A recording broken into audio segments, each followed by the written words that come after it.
Welcome to नव classes. आज हम डिस्कस करेंगे SHRM strategic human resource management. उसके लिए हमें सबसे पहले डिस्कस करना होगा बिजनेस स्ट्रेटेजी क्या होती है और फिर उसके बाद हम ह्यूमन रिसोर्स स्ट्रेटेजी तक पहुंचेंगे। कैसे? अब सबसे पहले समझते हैं स्ट्रेटेजी क्या होती है। फर्स्टली, अगर आपने अभी तक सब्सक्राइब नहीं किया है तो प्लीज़ सब्सक्राइब कीजिए और उसके साथ एक बेल है, उसे क्लिक करने से आपको सभी नोटिफिकेशन आपकी ईमेल आईडी में मिल जाएंगे।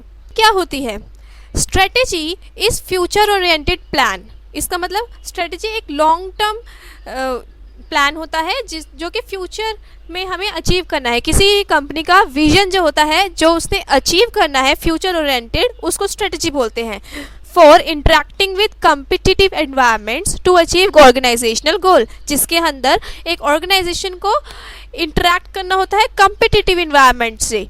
मीन्स एक दूसरी ऑर्गेनाइजेशंस के साथ भी इंटरेक्ट करना होता है और इन्वायरमेंट के साथ भी इंटरेक्ट करना होता है ताकि वो ऑर्गेनाइजेशन के गोल्स को अचीव कर पाए। ठीक है, तो it reflects firms awareness of how. ये रिफ्लेक्ट करता है कि कितनी अवेयरनेस है फर्म की, एक ऑर्गेनाइजेशन की, कि how, when and where it should compete, कि एक फर्म को कैसे, कहाँ और कब कम्पीट करना है दूसरी फर्म्स के साथ, या फिर ऑर्गेनाइजेशन के कम्पिटिटिव इन्वायरमेंट के साथ कैसे कम्पीट करना है। Okay, and for what purpose should it compete, और किस पर्पस के लिए एक ऑर्गेनाइजेशन कम्पीट करे। तो ये तो हुई स्ट्रेटेजी। स्ट्रेटेजी का मतलब एक तरीके का षड्यंत्र जो कि फ्यूचर ओरिएंटेड होता है। एक ऑर्गेनाइजेशन को कम्पिटिटिव इन्वायरमेंट में टिके रहने के लिए ज़रूरी है एक स्ट्रेटेजी बनाना। ठीक है, अब हम बात formulating HR policies and introducing practices that produce staff competencies. SHRM होता है कि हम ऑर्गेनाइजेशन की ह्यूमन रिसोर्स से रिलेटेड जो पॉलिसीज हैं उनको फॉर्मुलेट करें, उनको इंट्रोड्यूस करें, उनको एक प्रैक्टिस में लाएं जो कि प्रोड्यूस करे स्टाफ की ऐसी कॉम्पिटेंसीज और स्टाफ का ऐसा बिहेवियर कि जो कंपनी को उनके स्ट्रेटेजिक गोल्स को अचीव करने के लिए बेनिफिशियल हो और वो इजीली स्ट्रेटेजिक गोल्स को अचीव कर पाए। It means SHRM is formulating HR policies and introducing practices that produce staff competencies and behaviors the company needs to achieve its strategic goals। ठीक है, तो आज के डेट में जो HR मैनेजर है वो ज़्यादा इन्वॉल्व है टॉप मैनेजर के साथ पार्टनरिंग में। ठीक है, both designing and implemented their companies strategy, ताकि वो अपनी कंपनी की जो स्ट्रेटेजीज हैं उनको डिज़ाइन कर पाए और अच्छे से इम्प्लीमेंट कर पाए। टॉप मैनेजर भी चाहते हैं कि वो देखें कि क्या ह्यूमन रिसोर्स मैनेजर्स जो है वो प्लान्स जो बना रहे हैं कि क्या वो मैनेजर्स के प्लान्स वैल्यूएबल है कंपनी के लिए, क्या HRM जो प्लान्स बना रहे हैं वो कंपनी को कितना आगे लेकर जाएंगे ताकि उनकी गोल्स को अचीव किया जाए। ठीक है, तो इसको कहेंगे top managers wants to see precisely how the HR managers plans will make the company more valuable. ठीक है, अब हम बात करते हैं SHRM होता क्या है। SHRM refers to the process of developing practices, programs and policies। ये एक प्रोसेस है कि एक ऑर्गेनाइजेशन कुछ प्रैक्टिसेस को डेवलप करे और उन प्रैक्टिसेस को करने के लिए प्रोग्राम्स को डेवलप करे और उन प्रोग्राम्स को डेवलप करने के लिए कौन कौन सी पॉलिसीज चाहिए, मुद्दे चाहिए काम करने के लिए, उनको डेवलप करें। That helps to achieve organizational objectives, जिससे कि ऑर्गेनाइजेशन के ऑब्जेक्टिव्स अचीव कर पाए। What is essential is that these programs, policies, practices needs to be aligned with organizational strategies। अब यहाँ पे मेन बात क्या है स्ट्रेटेजिक ह्यूमन रिसोर्स मैनेजमेंट में? मेन बात है, जरूरी है, असेंशियल है कि वो प्रोग्राम जो हमने अभी बनाए, वो प्रैक्टिसेस जो बनाई, जो पॉलिसीज बनाई, वो ऑर्गेनाइजेशनल की स्ट्रेटजीज के साथ अलाइंड हो मतलब उसको अचीव करने के लिए वहाँ तक पहुँच सके। इसलिए हम स्ट्रेटेजिक SHRM बनाते हैं। अब हम समझते हैं कि SHRM में क्या इन्वॉल्व होता है। What are the involvements of strategic human resource management? Firstly, HRM is fully integrated with the strategy and strategic need of firm. जो हमारा बेसिक ह्यूमन रिसोर्स मैनेजमेंट है वो बिल्कुल अच्छे से पूरा इंटीग्रेटेड होता है. इट मीन्स उसका तालमेल बिल्कुल अच्छे से चलना चाहिए जो भी ऑर्गेनाइजेशन की स्ट्रेटेजी है उसके साथ, और strategic need of the firm कि उस स्ट्रेटेजी तक पहुंचने के लिए कौन कौन सी नीड है ऑर्गेनाइजेशन के लिए, उसको नीड को कवर अप करने के लिए HRM आज की डेट में फुल्ली इंटीग्रेटेड है स्ट्रेटेजी से. Second, HR policies cohere across policy area and across hierarchies. Cohere क्या होता है कि हम एक साथ मिलकर ग्रुप में काम कर रहे हैं. To stick together for common purpose, हम एक कॉमन पर्पस को अचीव करने के लिए साथ मिलके काम कर रहे हैं. ठीक है, HR पॉलिसीज बिल्कुल मिलके काम करे across policy areas and across hierarchy.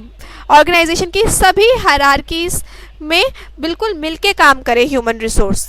इसलिए हम स्ट्रेटेजिक HRM को आज बहुत ज़्यादा इंपॉर्टेंस दे रहे हैं. Third, HR architecture of firm result in above average and financial performance. और जो HR आर्किटेक्चर है वो होता क्या है, पहले हम ये समझते हैं. HR architecture consist of systems, जो भी सिस्टम है, practices, competencies and employ performance behaviour. हम ह्यूमन रिसोर्स को किससे रिलेट करते हैं? एम्प्लॉयज से. ठीक है, तो उनके बिहेवियर को इम्प्रूव करने के लिए, उनकी कॉम्पिटेंसीज को बढ़ाने के लिए, उनकी जो प्रैक्टिसेस है जैसे वो काम कर रहे हैं और उनके सिस्टम को और अच्छा बनाने के लिए जो चीज़ें यूज़ होती है उसको बोलते हैं आर्किटेक्चर. HR आर्किटेक्चर ये रिजल्ट करता है अबव एवरेज फाइनेंशियल परफॉर्मेंस में. कैसे? क्योंकि अगर हमारा एम्प्लॉयज़ ह्यूमन रिसोर्स बहुत अच्छा होगा तभी हमें फाइनेंशियल परफॉर्मेंस में गुडविल मिलेगी, हमारी फाइनेंशियल परफॉर्मेंस इंक्रीज होगी, एवरेज से भी अच्छी हो जाएगी. इट मीन्स हमें प्रॉफिट्स होंगे इनडायरेक्टली. तो HR आर्किटेक्चर ही बहुत अच्छा होना चाहिए. और ये अच्छा कैसे होगा? अच्छा होगा अगर हम स्ट्रेटेजिक HRM को यूज़ करेंगे तो. That reflect development and management of firms human resource. और यही रिफ्लेक्ट करता है कि हमारा जो HR है उसकी डेवलपमेंट हो रही है और फर्म का मैनेजमेंट बहुत अच्छा हो रहा है. ठीक है. HR फोर्थ है HR practices are adjusted, accepted and used by line managers. आज की डेट में HR प्रैक्टिसेस जो है उसको एडजस्ट किया जाता है, उसको अपनाया जाता है और यूज़ किया जाता है लाइन मैनेजर्स के द्वारा एंड एम्प्लॉयज़ के द्वारा उनके रोज़ाना के काम में as part of their everyday work. ठीक है, इतना समझ में आ गया. अब हम बात करते हैं कि जो स्ट्रेटेजिक डिसीजन है उनका क्या इम्प्लीकेशन पड़ता है HR मैनेजर्स पे. अगर हमें नए इक्विपमेंट्स लाने हैं ऑर्गेनाइजेशन में तो ये हो गया स्ट्रेटेजिक डिसीजन. पहले वो काम होता था मैन्युअली हाथ से, अब हमें न्यू इक्विपमेंट्स लाने हैं ऑर्गेनाइजेशन में तो उसके लिए हमें क्या करना होगा? वर्कर्स को तो नहीं आता उन इक्विपमेंट्स को चलाना, तो इसके लिए मैनेजमेंट पे क्या इम्प्लीकेशन हुआ? HR मैनेजर क्या करेगा? HR मैनेजर ट्रेनिंग प्रोवाइड करेगा. अब समझ में आ गया कि स्ट्रेटेजिक डिसीजन जो बिजनेस लेवल के होते हैं उसका HR पे कैसे इम्पैक्ट पड़ता है. Secondly, grow through acquisition. अगर ऑर्गेनाइजेशन ने डिसाइड किया कि हम एक्विजिशन से ग्रो करेंगे, एक्विजिशन मतलब दूसरी फर्म को हम एक्वायर कर लेंगे, खरीद लेंगे, तो HR मैनेजर क्या करेगा? HR मैनेजर करेगा सिलेक्शन फ्रॉम एक्वायर्ड फर्म कि और जिस फर्म को एक्वायर किया है उसमें से जो एम्प्लॉयज़ हैं उनकी सिलेक्शन करेगा कि क्या उसके अकॉर्डिंग हमारा वर्क सही है या नहीं. उनको ट्रेनिंग प्रोवाइड करेगा, उनकी कंपनसेशन दोबारा चेक की जाएगी क्योंकि वो हमारी फर्म नहीं है, उनका सब कुछ रिव्यू होगा. आउट प्लेसमेंट, अगर कोई ऑर्गेनाइजेशन में नहीं चाहिए तो उनको आउट प्लेस कर देंगे. आउट प्लेसमेंट क्या होता है? To terminate a person's employment. एक पर्सन की एम्प्लॉयमेंट को टर्मिनेट कर देना, उसको ख़त्म कर देना.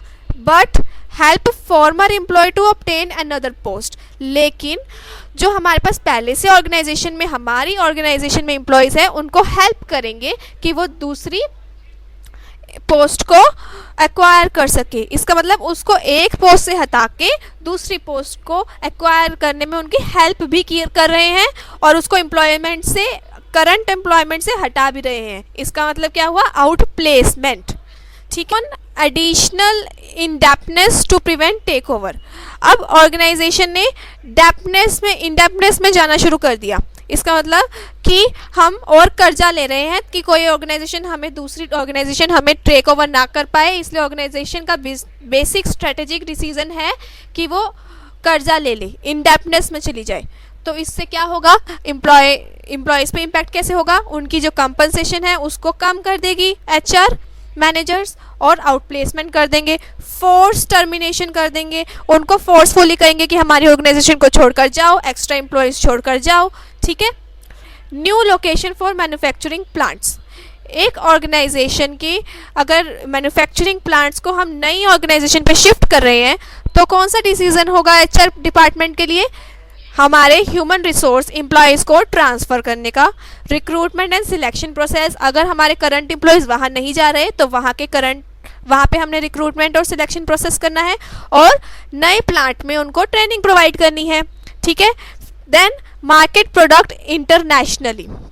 अगर ऑर्गेनाइजेशन ने डिसाइड किया कि आज तक हम लोकली प्रोडक्ट को मार्केट कर रहे थे, अब हम इंटरनेशनली प्रोडक्ट को मार्केट करेंगे, तो एचआर के ऊपर क्या इम्प्लीकेशंस आएंगी? तो उसको सिलेक्शन करना पड़ेगा, रिक्रूटमेंट सिलेक्शन प्रोसेस करना पड़ेगा। इंटरनेशनल लेवल के लिए इंटरनेशनल लेवल के एम्प्लॉयज़ चाहिए, उनको ट्रेनिंग देनी पड़ेगी अच्छी, और उनका कंपनसेशन को दोबारा से रिव्यू करेंगे। ठीक है। आज का लेक्चर कंप्लीट कर लिया। नेक्स्ट लेक्चर होगा कि क्या बेनिफिट्स हैं एसएचआरएम के और उसके बैरियर्स क्या हैं। इसका मतलब उसके रुकावटें क्या रही हैं स्ट्रेटेजिक ह्यूमन रिसोर्स मैनेजमेंट में। ठीक है। तो नेक्स्ट लेक्चर ज़रूर देखिएगा। अगर आपको प्रीवियस लेक्चर देखने हैं तो आप देख सकते हैं एसएचआरएम प्लेलिस्ट। ठीक है।